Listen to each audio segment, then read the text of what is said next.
Hello, welcome back. আজকে আমার location পাল্টে গেছে। আজকে আমি আছি মিমির বাড়িতে। তো এখান থেকে আমি যাচ্ছি টলিগঞ্জ, মানে টলিগঞ্জে আছি, আমি যাচ্ছি কালীঘাট মন্দিরে। তো আগের দিন গেছিলাম দক্ষিণেশ্বর, আজকে কালীঘাট। তো মা আমাকে খুব ডাকছে, তো যাই, আমার র্যাপিডো এসে গেছে, গিয়ে তোমার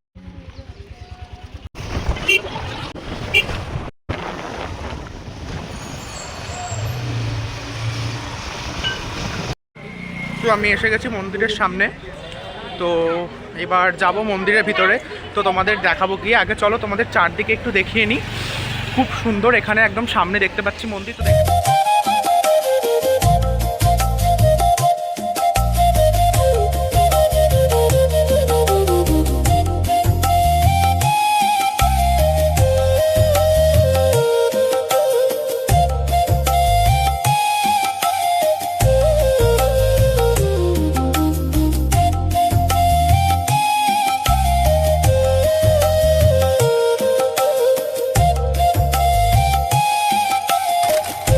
মন্দিরে তো যাবো, তার আগে তোমাদের স্কাই ওয়াকটা একবার দেখিয়ে দিই। আমি অনেক দিন পর আসলাম মন্দিরে, তো তার আগে তোমাদেরকে স্কাই ওয়াকটা একবার দেখিয়ে দিই। নতুন স্কাই ওয়াক হয়েছে, এসে গেছি আমি ওপরে। নিচে তো ভিডিও করতে দিল না, ওপরে স্কাই ওয়াকে ভিডিও করতে দেবে। তো চলো, আগের দিন আমাদের দক্ষিণেশ্বরের স্কাই ওয়াকটা দেখিয়েছি, আজকে কালীঘাটের স্কাই ওয়াকটা ফার্স্ট থেকে লাস্ট অবধি পুরোটা দেখিয়ে দিই।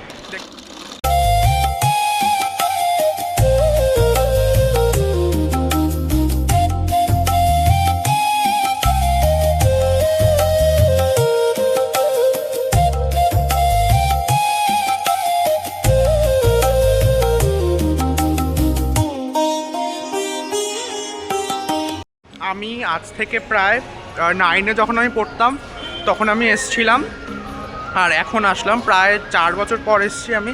যখন আমি প্রিভিয়াস ইয়ারে এসছিলাম তখন এই ব্রিজের কাজ হচ্ছিল, প্রচুর ভাঙাচোরা ছিল।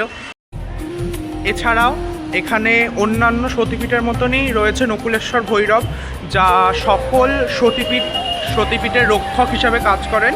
এখানেও নকুলেশ্বর ভৈরব রয়েছে। নকুলেশ্বর ভৈরব ছাড়াও এখানে রয়েছেন দেবীর সাথে সাথে রাধাকৃষ্ণ এবং শিব মন্দিরের ভিতরেই। নকুলেশ্বর ভৈরবের দর্শনের নিয়ম তোমাদের বলে দিই।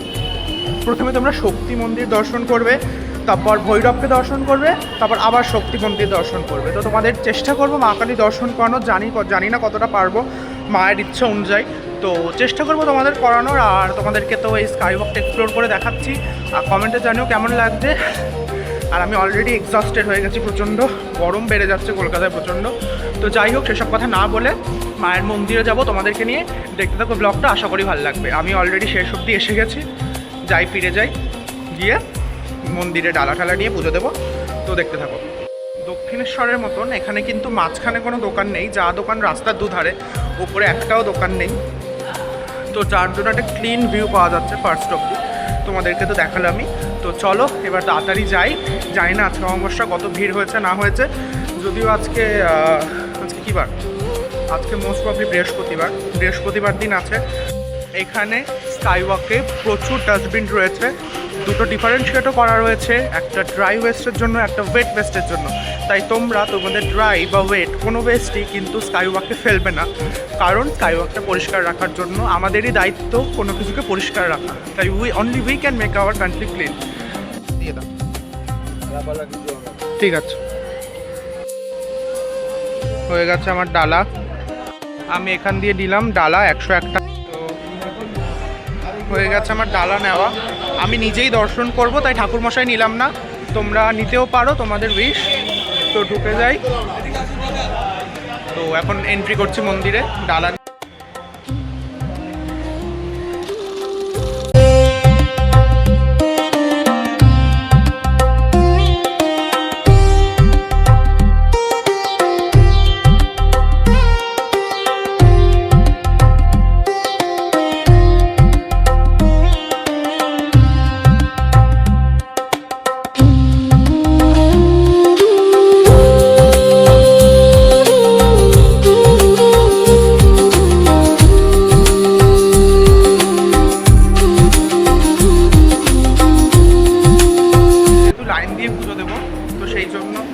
চলে যাচ্ছি লাইনে দাঁড়াতে।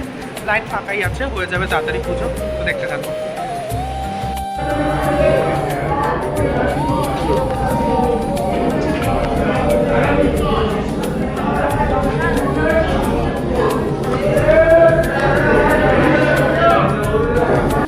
দিন আজকে হচ্ছে রোগ মুক্তি অমাবস্যা। এই দিনে বলা রয়েছে, এই দিনে যদি কেউ দেবীকে দর্শন করে বা নিম পাতা দিয়ে পুজো দেয়, তার পুণ্য লাভ হয়, তার বাড়ির তার নিজের সকলের রোগ মুক্তি ঘটে। তাই আজকে এই অমাবস্যায় আমি দেবীকে দর্শন করতে পারে, পুজো দিতে পারে, মন থেকে খুব খুশি। তোমরাও দেবীর চূড়া দর্শন করো। চূড়া দর্শন কিন্তু সাক্ষাৎ দেবী দর্শন। আমি যখন ভিতরে গেছি তোমাদের বলে বোঝাতে পারবো না, আমার গায়ে কাটা দিচ্ছে এক অদ্ভুত শক্তি। যারা যারা তোমরা কালীঘাটে এসছো তারা তো জানবেই। আমার পিছনে রয়েছে কুণ্ডপুকুর। এই পুকুর থেকেই দেবীর সতী অঙ্গ পাওয়া গেছিল, পেয়েছিলেন আত্মারাম ব্রহ্মচারী। তিনি তারপর এখানে কুঠির নির্মাণ করে মন্দির প্রতিষ্ঠা করেন এবং তার অনেক বছর পর সাবর্ণ রায়চৌধুরীরা দেবীর পাকা মন্দির তৈরি করে দেন। তারপর থেকেই দেবী এখানে রয়েছেন।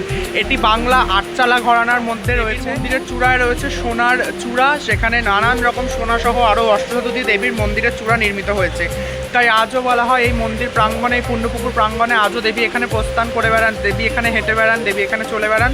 আর আমাদের দক্ষিণা কালিকা মাতা ঠাকুরানীকে নিয়ে কিছুই বলার নেই। তিনি হচ্ছেন বঙ্গকুলের সাম্রাজ্ঞী, অর্থাৎ এই সারা কলকাতাকে তিনি কিন্তু নিজের হাতে ধারণ করেছেন। কথায় প্রচলিত রয়েছে, যখনই কলকাতার ওপর কোনো ফাঁড়া নেমে আসে, দক্ষিণা কালিকা মাতা ঠাকুরানী কিন্তু সবার আগে সেই ফাঁড়া নিবারণ করেন। তাই কলকাতার ওপর সরাসরি কোনো ক্ষতি, করোনা কিংবা কোনো কালেই কিন্তু আমরা লক্ষ্য করতে পারি না। আমি আমার তথা তোমাদের সকলের নামে পুজো দিলাম।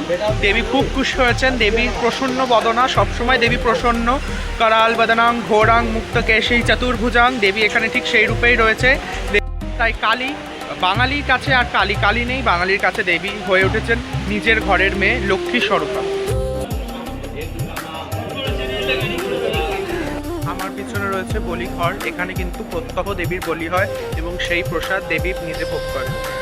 এখানে তোমরা ধূপকাঠি মোমবাতি দিতে পারবে, আর যত মনস্কামনা রয়েছে এখানে ডরি বেঁধে তোমরা বলতে পারবে। হয়ে গেল আমার পুজো, এবার বেরিয়ে যাচ্ছি। এবার নকুলেশ্বর ভৈরবের দর্শন করব, তোমাদেরকেও করাবো, দেখতে থাকো। হচ্ছে কালীঘাট মায়ের মন্দির, গলি থেকে আসবে, এর সামনে 2 নম্বর গেট। 2 নম্বর গেট থেকে বেরিয়েই সোজা ভৈরবের দর্শন। তোমরা যদি মায়ের দর্শন করে চলে যাও, ভৈরবের দর্শন না করো, তাহলে কিন্তু মায়ের দর্শন সম্পূর্ণ হয় না। তোমরা মায়ের দর্শন করে অবশ্যই ভৈরবের দর্শন করবে।